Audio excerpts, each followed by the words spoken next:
Unlock किया तो sir अभी तक लॉक ही है और रिकॉर्ड वाला भी आ गया।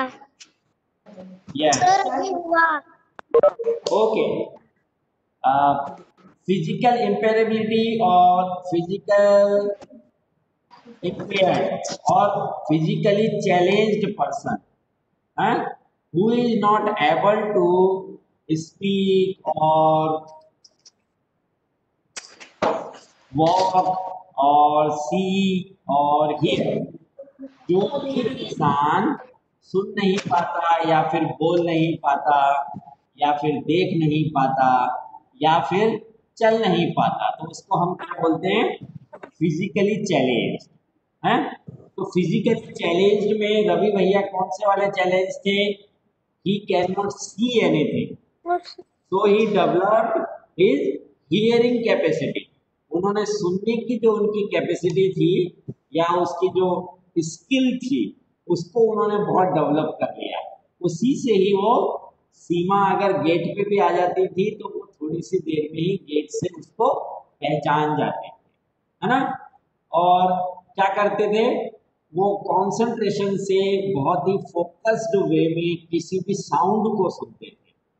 और mostly who are not able to see, they develop or they have a strong hearing capacity।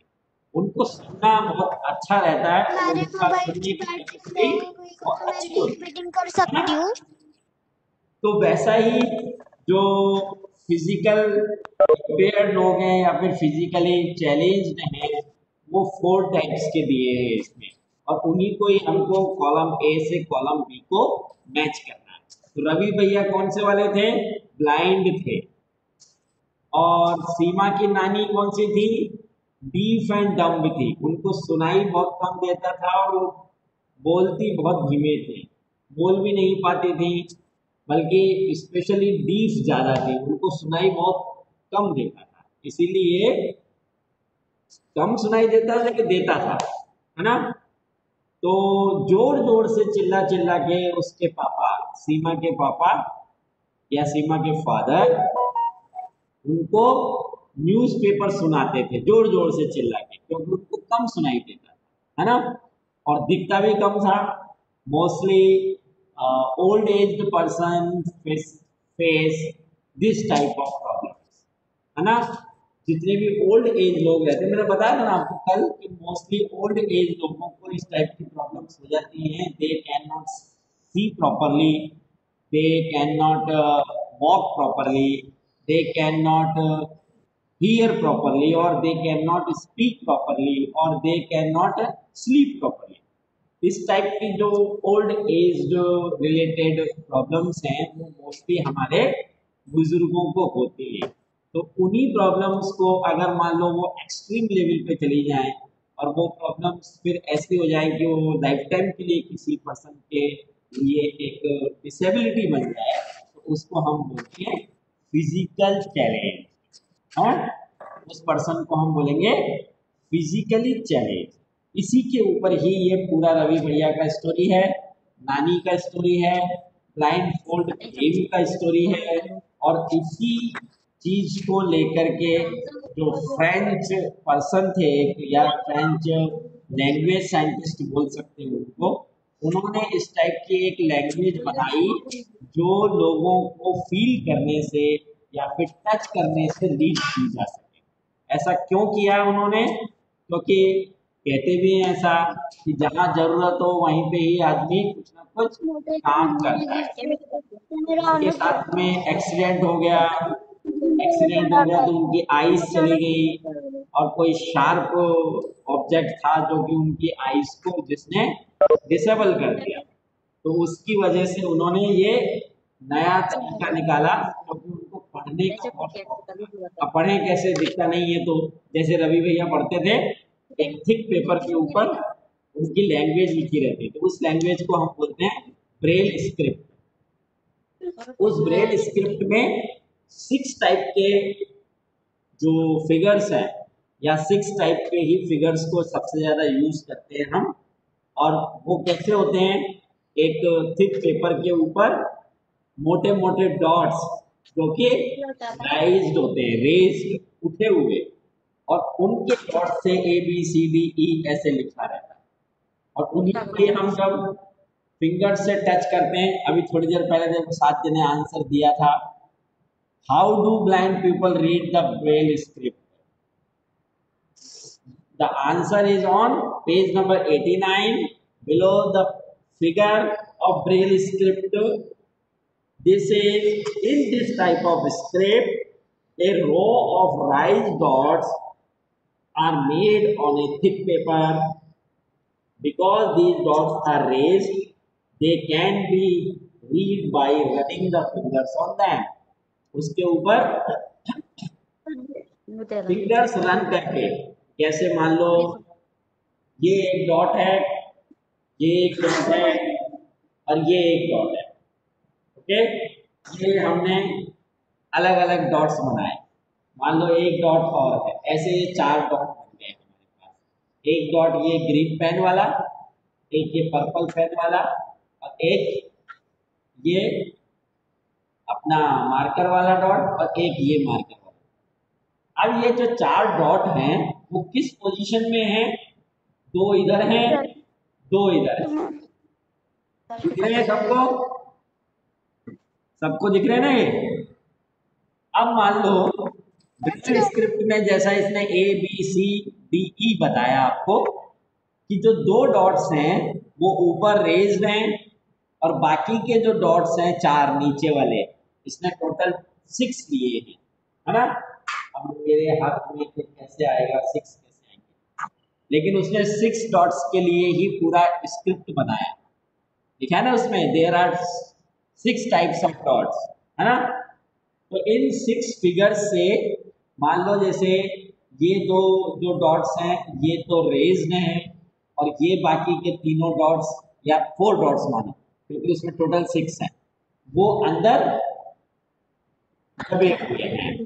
तो उससे उन्होंने एक फिगर बन गया, उस फिगर से उनको अगर वो टच करेंगे कि हाँ भाई ये 2 डॉट्स ऊपर उठे हुए हैं, बाकी के 4 नीचे वाले दबे हुए हैं, तो ये ए हो गया। फिर उसके बाद उन्होंने ये कर दिया, इसको, इस रेज्ड डॉट को इधर ले लिया ऊपर, तो 2 डॉट्स इधर साइड में ऊपर उठ गए, बाकी के 4 साइड में नीचे आ गए। ऐसे ये 6 जो कंप्लीट डॉट्स हैं, इन्हीं से ही कंप्लीट फिगर बनाते थे वो, और उनको रीड करने के लिए we have to touch them by our fingers और feel them by our fingers. हमारी फिंगर से हम उसको टच कर करके पढ़ते जाते हैं। ऐसा ही रवि भैया करते थे, क्योंकि उनको भी पढ़ने का बहुत शौक था, और लुइस ब्रेल ने भी उसी चीज को एक लैंग्वेज में या स्क्रिप्ट में, जैसे हमारी हिंदी की स्क्रिप्ट होती है देवनागरी, है ना, वैसे की वैसे ही उन्होंने जो ब्लाइंड लोग हैं, जो विजुअली चैलेंज्ड लोग हैं, वो इस ये वर्ड्स तो देख नहीं सकते, तो उनके लिए उन्होंने ये कंसेप्ट बनाया और इन्वेंट की इस स्क्रिप्ट को, इसीलिए इसको हम बोलते हैं ब्रेल स्क्रिप्ट। ओके, अब ये 4 जो इन्होंने फिजिकल चैलेंजेस बताए हैं, एक ब्लाइंड है, एक लैम है, एक डीफ है, और एक डम्ब है। ओके, तो ब्लाइंड कौन होता है? Who can not see. Lame कौन होता है? Who can not walk properly. Deaf कौन होता है? Who can not hear properly. और डम्ब कौन होता है? Who can not speak properly. तो a person who cannot speak is dumb. A person who cannot hear is deaf. A person who cannot walk is lame. Blind. And last one, Aradhya top. A person who cannot see is blind. Blind. Okay? Blind. Yes. अब देखो sir script train के numbers में भी लिखे रहते हैं, seat के numbers भी। इस स्क्रिप्ट में सर ब्रेल स्क्रिप्ट ट्रेन की सीट के नंबर्स में भी लिखी रहती है, डॉट डॉट। हाँ, लिखी रहती है, राइट राइट। वो जो भी सर्विसेज आपको मैंने वैसे पढ़ाते टाइम पे एक चीज बताई थी कि अगर मान लो कोई blind person means visually challenged और इम्पेयर्ड पर्सन एटीएम पे जाता है। एटीएम मीन्स एनी टाइम, हाँ, एनी टाइम मनी। तो एनी टाइम मनी जो है एटीएम, उसमें जाता है वो, या फिर उसको ऑटो टेलर मशीन भी बोलते हैं। ऑटो टेलर मशीन मतलब वो मशीन जो पैसे को बहुत जल्दी गिन लेती है, खुद गिन लेती है, उसको हम बोलते हैं ऑटो टेलर मशीन, एटीएम।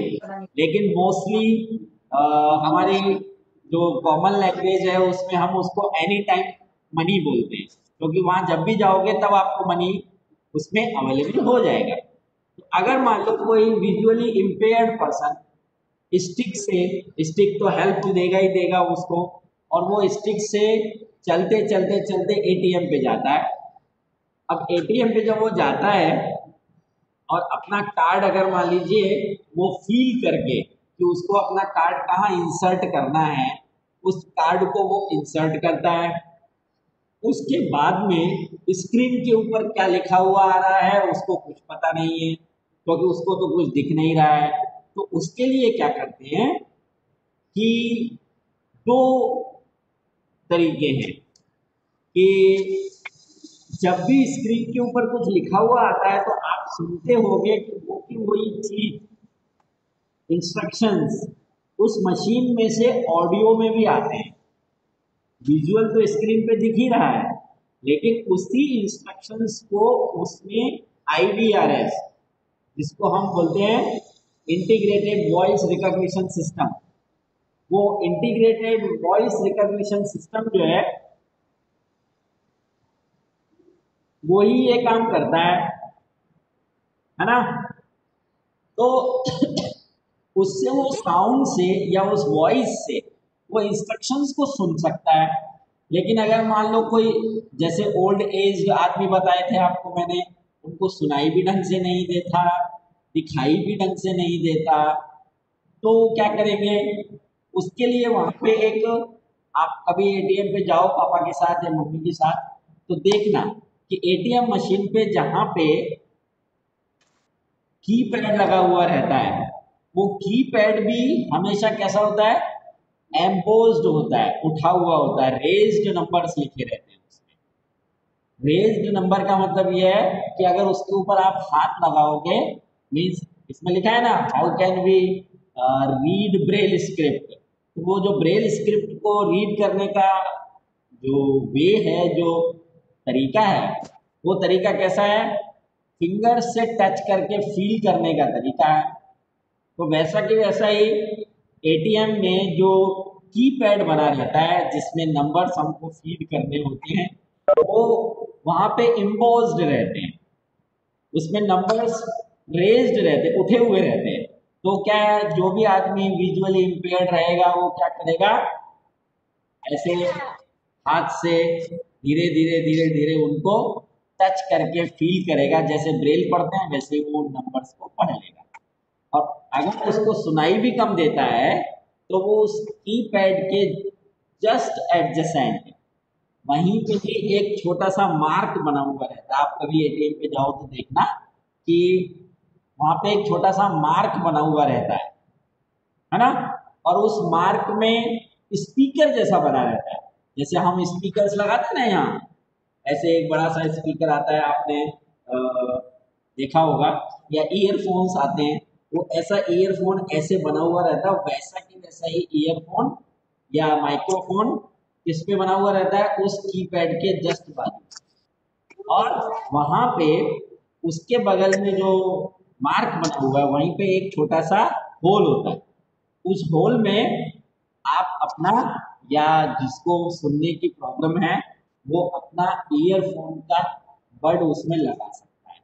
जैसे वो ईयरफोन का बड उसमें लगाएगा, उसको जोर से और साफ साफ आवाज सुनाई देगी, क्योंकि उसको सुनने की प्रॉब्लम है। ये मोस्टली किसके लिए होता है, तो सीनियर सिटीजन्स होते हैं, हमारे जो बुजुर्ग लोग हैं, हमारे जो ग्रैंड पेरेंट्स हैं, दादा दादी, या बूढ़े बुजुर्ग लोग हैं, उन लोगों के लिए ऐसा किया तो ये विजुअली इम्पेयर्ड और अदर फिजिकली इम्पेयर्ड लोग जो हैं, चैलेंज लोग जो हैं, उनको फैसिलिटेट करने के लिए इस टाइप के जो फैसिलिटीज हैं या फिर सर्विसेज हैं वो डेवलप की जाती है। जैसे आप देखते होंगे कि हॉस्पिटल्स में, मोस्टली हॉस्पिटल्स में जो हॉस्पिटल के अंदर जाने वाली जो सीढ़ियाँ रहती हैं, उन स्टेयर्स के आजू बाजू में रैंप बने रहते हैं, बड़े बड़े रैंप।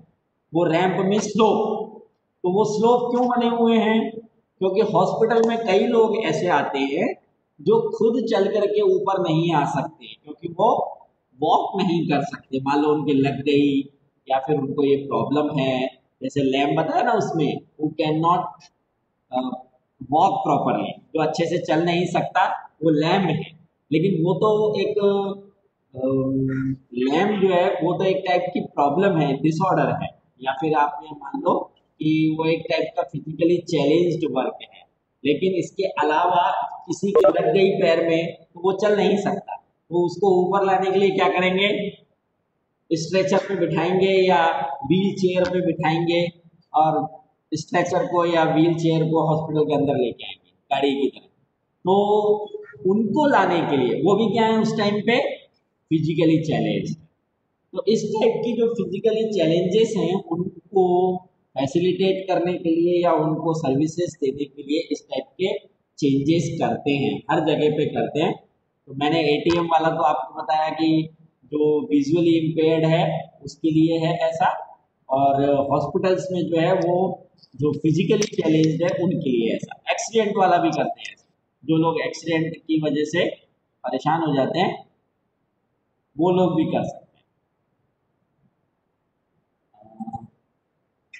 यस, नेक्स्ट वन है, इसने देखो बहुत सारे डॉट्स दिए हुए हैं, लेकिन इसमें एक चीज देखो, जितने भी डॉट्स हैं वो सब नंबर में कितने हैं? 6। सारे डॉट्स नंबर में 6 हैं। इनको आप देख देख करके आप बताओगे कि किसको हम ए बोलेंगे, किसको बी बोलेंगे, किसको सी बोलेंगे, किसी को डी बोलेंगे और किसको ई बोलेंगे। देखो कशिश अपनी टेक्स्ट बुक भी दिखा रही है कि उसमें पेज नंबर 91 पे, पेज नंबर 91 पे ब्रेल स्क्रिप्ट का एक छोटा सा आपको सर ए का 1 डॉट दिया है, पिक्चर दिया हुआ है ना? तो उसमें आप देखो, देखो ए कौन सा है? थर्ड वन इसमें सर ए 1 है, डॉट, थर्ड वन ए है, right, sir very third good. One, sir third one, third one, third one right. फिर इसमें फिफ्थ वन बी है, सिक्स्थ वन इसमें सर फिफ्थ वन बी है, फिफ्थ वन बी है। Sir fifth one B है। अच्छा, और कौन सा दिया है इसमें? नीचे वाले रो में देखो, सेकंड रो में, सेकंड वाला सी है। बी तो सर एक पहला डॉट है, उसके नीचे एक और डॉट है। अच्छा, वर्टिकल में डॉट है। सी है। अच्छा सी है, हाँ राइट, सेकंड रो में सेकंड वाला सी है। सी है, हाँ यस सर। ओके। तो इससे अगर मान लो आप कोई वर्ड बनाना चाहो तो ब्रेल स्क्रिप्ट में हम वर्ड कैसे लिखेंगे, ये मैं आपको ढूंढता हूँ पहले कि ए टू जेड कैसे लिखते हैं, और उसके हिसाब से फिर वो हमारा वर्ड बनेगा, है ना? लेकिन इसमें हम फाइंड आउट कर सकते हैं कि इसमें जो थर्ड वन है वो तो ए है, और सिक्स्थ वन जो है, नहीं, हाँ, सिक्स्थ वन भी, और सेकंड रो में इसमें सी पता चल रहा है, और तो इसमें है नहीं। सेकंड रो वाले में सेकंड वन इसमें सी है, और सी पता चल रहा है, और तो नहीं पता चल रहा। अच्छा ठीक है, कोई बात नहीं। आप हम इसको देखते हैं कि ब्रेल स्क्रिप्ट में ए टू जेड कैसे करते हैं। ए टू जेड लिखने की हम एक एक्सरसाइज करेंगे। उस एक्सरसाइज में या उस एक्टिविटी में ए टू जेड देखेंगे कैसे लिखते हैं इन 6 डॉट से, और फिर वर्ड्स बनाएंगे, कुछ स्पेसिफिक वर्ड्स बनाएंगे। मैं आपको उसकी पूरी स्क्रिप्ट निकाल के देता हूँ, फिर आपको उसमें से देख करके वर्ड्स बनाने हैं। ये लास्ट वन है, draw the pictures of grandfather and grandmother and colour them. How do you help your grand parents और ओल्ड पेरेंट्स पीपल। कल आपको मैंने एक क्वेश्चन में बताया था कि how can we help them. Mostly in our families grandparents forgot to keep their specs at proper place. Mostly they forgot that. क्या करते हैं वो मोस्टली भूल जाते हैं कि उन्होंने चश्मा कहाँ रखा था। और चश्मा उनका बहुत इम्पोर्टेंट चीज़ है, क्योंकि उनको विजुअली थोड़े चैलेंज हैं, उनको कम दिखाई देता है। तो अगर मान लो चश्मा उनको फाइंड आउट करना है, अब उन्होंने चश्मा ही तो उतार के रख दिया। अब मान लो जैसे मैं ही हूँ, मैंने अपना चश्मा उतार के और कहीं पे रख दिया, और अब मुझे दिखाई तो दे नहीं रहा है अच्छे से, तो मैं अपना चश्मा देख के कैसे ढूंढूंगा। तो मैं क्या करूंगा, अपने हाथ से इधर उधर जगह पे हाथ फेर फेर के या फील कर करके देखूंगा, टच कर करके देखूंगा मेरा चश्मा कहाँ रखा है। लेकिन उसमें ऐसा हो सकता है कि दो चार चीजें मैं गिरा दूं घर में, तो हमारे दादा या दादी ऐसे करेंगे तो उनको लगता है अरे कोई चीज गिर ना जाए, तो अब वो कैसे ढूंढेंगे। तो हम उनको हेल्प कर सकते हैं। We can help to our grand parents for getting their specs from proper. अगर मान लो उनको फाइंड आउट करना है कि उनका स्पेक्स कहाँ रखे हैं, तो इसमें हम उनको हेल्प कर सकते हैं। And we can help them to walk. We can bring them up to the garden or for walk, or we can bring them help in bank और हॉस्पिटल। तो वहां पे ले जाने के लिए हम उनकी हेल्प कर सकते हैं। Sir, we can help in to climbing upstairs and downstairs. Yes, it is very good help for them. We can help them to climb upstairs or downstairs.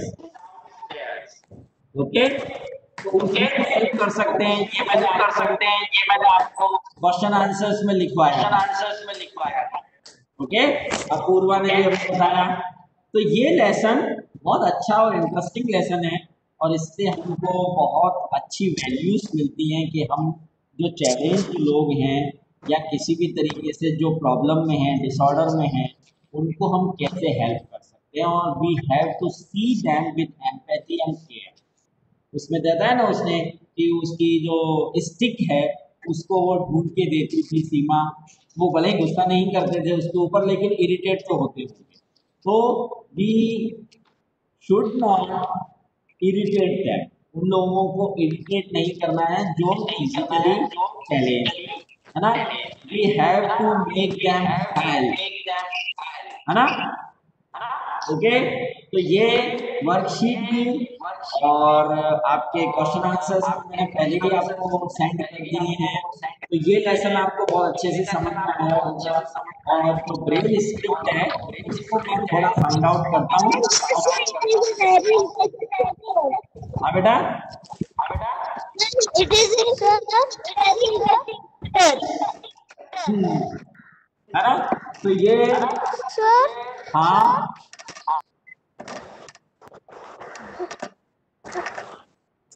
बोलो।